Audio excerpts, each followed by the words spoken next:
The odds of March have come.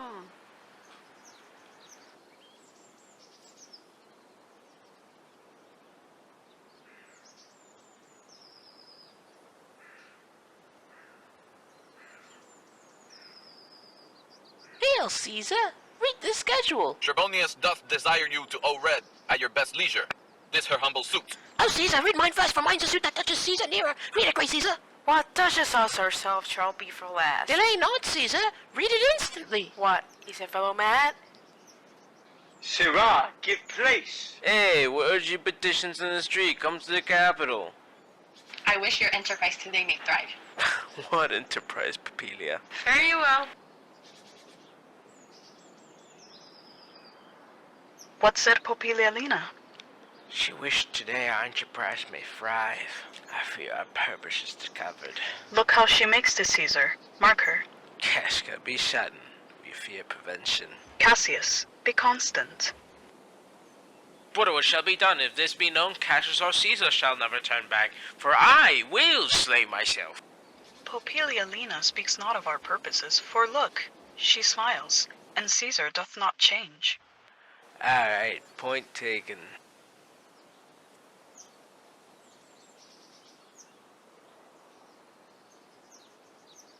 Trebonius knows his time, for look you, Bruta, he draws Marc Antonio out of the way. Where is Metellus-Cimber? Prefer his suit presently to Caesar. He is addressed. Press near and second him.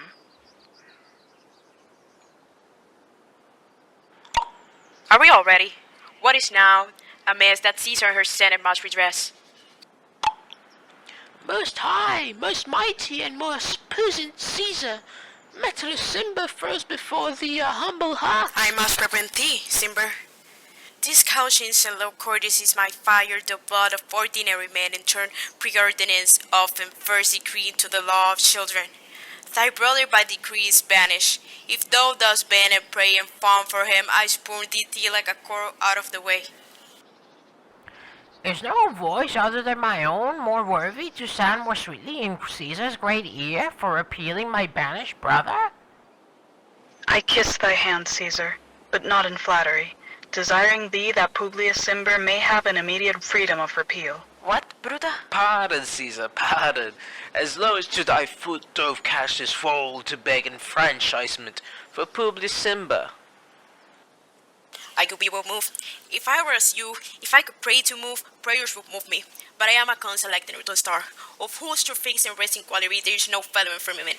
The skies are painted with unnumbered sparks, but there is but one in all that hold his place. So in the world is furnished well with men, and men are flesh and blood and apprehensive. Yet in the number I do not know, but one that holds on her rank unassailable, unshaken of motion, and that I am she. Let me show you that I'm a constant Cimber should be banished and constant to do remain to keep him so. Oh, Caesar! Oh, Caesar! Caesar, please! Caesar! Hence, wilt thou lift up Olympus?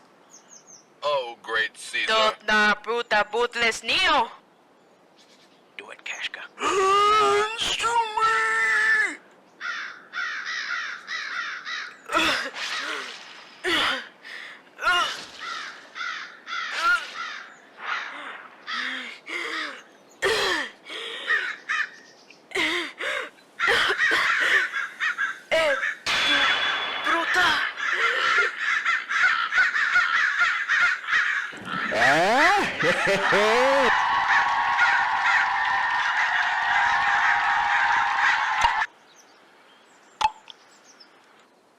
Freedom!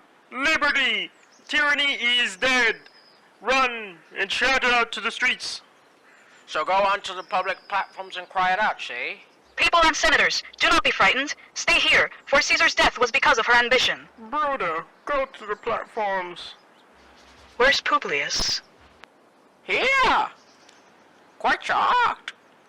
We should probably stand together in case Caesar's friends want to attack. Don't talk about standing together. Cheer up. We don't mean no harm to you, nor any other Roman. Tell the people what happened here, Publius. It's better to leave us, Publius, in case some people try to rush at us and harm you in the process. Leave us. No man should suffer the consequences of the deed, except those who did it. Where's Anthony? He ran to his house, stunned. Men, women, and children stare. cry out and run around as if it was doomsday. We'll soon discover what fate wants to do with us. We already know that we will die one day. It is but a matter of time. Men try to prolong the time as long as possible. Let me tell you something, Bruta. He who shortens his own life by 20 years also cuts off 20 years of fear and death. If you look at it that way, then death is actually a gift. This makes us Caesar's friends, since we have shortened what he would have been fearing for death. Kneel, Romans, kneel! Let us wash our hands with Caesar's blood, and smear our swords with it. And with our bloody sword let us cry, peace, freedom, and liberty! Kneel then and wash. Caesar's blood. How many years shall this epic scene be redacted, huh? In countries that do not exist, in languages that are not known. How many times will Caesar bleed in plays about this moment? And every time the plane is shown, will we be acclaimed as the men that gave their country liberty? Well, should we go out? Of course, every man should go. Bruta will lead the way and we shall follow her. Wait, who is coming? A friend of Anthony's?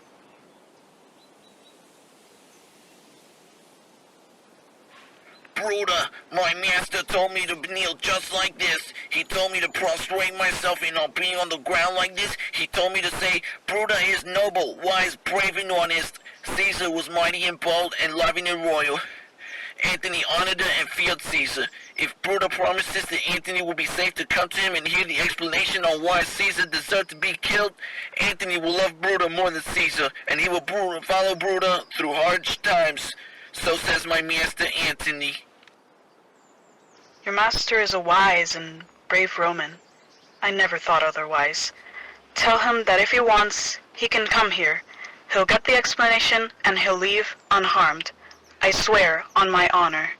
Alright, leave us. I know that we shall have Anthony as a good friend. Yeah, I hope so, Bruta, but the voices in my head don't trust him, and I trust those voices more than him. Welcome, Anthony. Antonio. Oh, mighty Caesar, do you lie so low?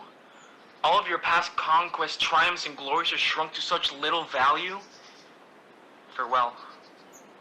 Gentlemen, I do not know what you plan on doing, who else you will kill, or who else you think is corrupt.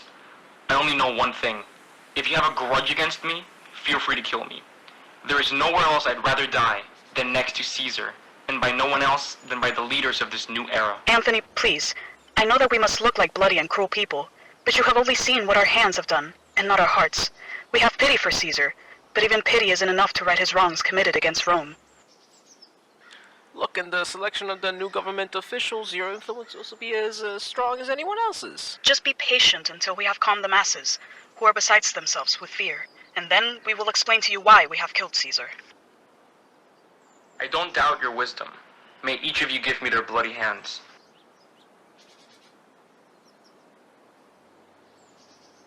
It is true that I loved you, Caesar. If your spirit is looking down upon us now, would it grieve you even more than your own death to see your Anthony make peace and shake the bloody hands of your enemies in the presence of your own corpse? Here's where you have been brought down, like a deer surrounded by hunters. The forest was the world for this deer, and now it has been stabbed by princes. Antonio, per favore. Pardon me, Cassius, but even Caesar's enemies would have said the same. So, when said by a friend, it is an unemotional truth. Look, Anthony, I don't blame you for praising Caesar as you do, but what kind of deal do you want to strike with us here? You want to be marked down as one of our friends? Or shall we move on without depending on you?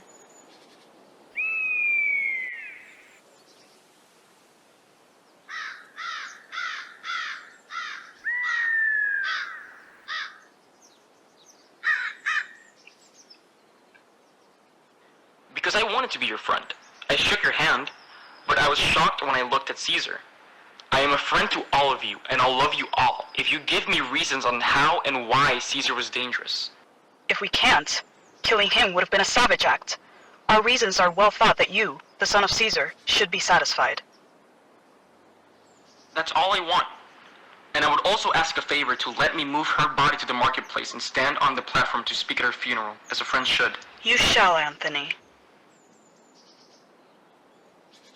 Bro, what the fuck are you doing? You cannot let Anthony speak at her funeral. Do you have any idea how the crowd could be stirred by what he says? How'd that make us look? I myself will be on the platform and will make sure to state the reason for Caesar's death. And I will also state that we have given Anthony permission to speak. I don't... anything can happen. I don't like it.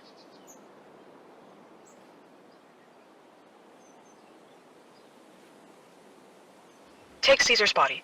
You will not blame us at the funeral speech. You will only speak all the good things you can think about Caesar. And you will also say that this is all with our permission. Otherwise, you won't take part in the funeral. So be it. I want nothing more. Prepare the body then, and follow us.